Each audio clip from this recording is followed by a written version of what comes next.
My dad cheated on my mom while she was dying, and now he wants me at his wedding to the woman he cheated with, but I refused, and my family's acting like I'm the bad guy here. When I was 17, my mother was diagnosed with breast cancer. 2 years later she passed away. During these 2 years my dad was not around much. He was always working and going on business trips. My aunt and grandma took care of mom. About 5 months after my mother's passing my dad introduced me to his new girlfriend. I was pissed. I yelled at him for how quickly he moved on from mom when they decided to tell me they had been in a relationship for 3 years. My dad had been cheating on my mom while she was dying. His business trips were to meet his affair partner. I was so angry I packed my stuff and left his house. I haven't spoken to him since that day. Currently I am 25. The only family I speak to is an aunt who helped me when I left my dad's house. A few days ago my aunt called me, asked me how I was and then asked me if I heard from dad. I asked why I would hear from him again. My aunt said dad is getting married to his affair partner and by going to his wedding it would help us mend our relationship. I said why would I do that? He is dead to me. There was a silence on the phone for a bit before my dad replied asking if that was what I felt about him. I immediately cut the call when I heard his voice. I realized he was with my aunt when she made the call to me. I texted my aunt telling her I asked her not to tell dad anything about me and she agreed back then. She texted me back saying I was a jerk for saying what I said and my dad is crushed hearing that and that I should move on by now. I did not want to argue with someone who helped me so I blocked her. Over the next 2 days, I got sent a wedding invitation to my mailbox. The only person in the family who knew my address was my aunt. And she gave my number to various members of the family. I am being bombarded with calls and texts from my dad, uncles, cousins, aunts saying I should give him a chance and come to the wedding. Some calling me names for saying what I said. I got a text from the affair partner saying my dad is thinking of postponing the wedding and I should just talk to him. For context, the affair partner was a friend of my mom and knew she had cancer. I said it's not my fault if he postpones the wedding. I don't want to have a relationship with dad or her. They are trying to force it. It got quiet after that, but being told by so many people from my dad's side I am a jerk did leave me conflicted, but I am sticking to my guns. So I'm not overreacting here, right? Mini update in the comments. I sent a text to all 39 numbers who called or texted me detailing what dad did and blocked all of them. I don't care for their responses. First update, 1 month later. Hello. First I want to thank all who commented on the first post and all who messaged me. It really helped me stick with my decision to not go to the wedding. I wanted to update earlier but it's been pretty hectic with work. So, after the many texts and calls from multiple family members, I sent a text to all the numbers detailing what dad did and why I choose to be no contact with him. I then blocked all the numbers. I have changed my number but kept the old number in a separate phone to collect evidence if they start to harass me from random numbers. But luckily nothing happened and I thought that was that. A week or so after that, my aunt's fiancé came to my apartment. He knows what time I get off work and was waiting for me in the parking lot. I was apprehensive but he assured me he only wanted to talk.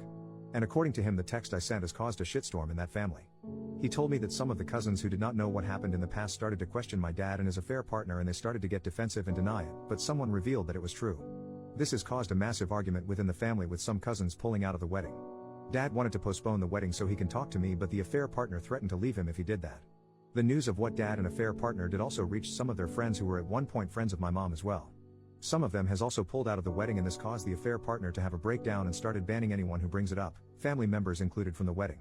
According to my aunt's fiancé she is blaming this all on me, says I did this intentionally. I laughed at that. The wedding is still somehow happening.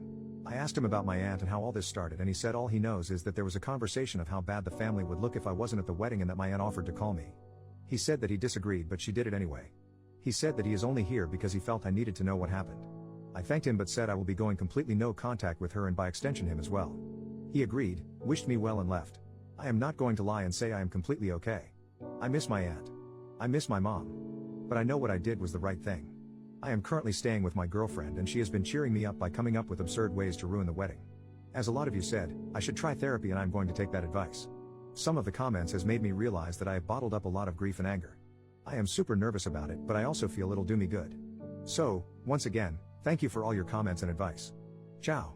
New update, 1 year later. Hello, I don't know if I'm doing this right, but I logged in today and saw a lot of messages asking me what happened and how I'm doing.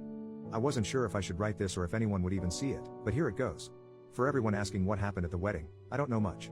All I know is that they got married. No one from that family contacted since then, and I didn't go asking around either. I am at peace with it. As for me, things are different now.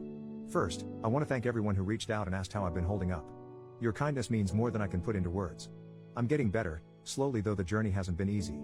A lot has changed since my last update. I'm single now and have moved to a new city. My ex, who I'll call Mia, and I separated about 4 months after my last post. We celebrated 2 years together in March and talked about our future. But I was a mess. Therapy started well, but I quickly realized just how many unresolved issues I had bottled up from losing my mom. I was struggling emotionally, crying at random, worrying for some messed up thoughts that I might somehow turn into my dad, and spiraling with fears I couldn't control. Mia had dreams of marriage and kids, and I knew I wasn't in the right place to give her the future she deserved. It would have been very selfish of me to ask her to stay until I got better. We had a long, honest talk, lots of tears, and ultimately decided to part ways. It wasn't easy, but it was the best decision for both of us.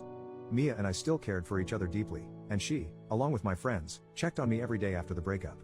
I wasn't left to face things alone, and for that, I'm so grateful. In July, I was offered the chance to move to the head office of my company in another city.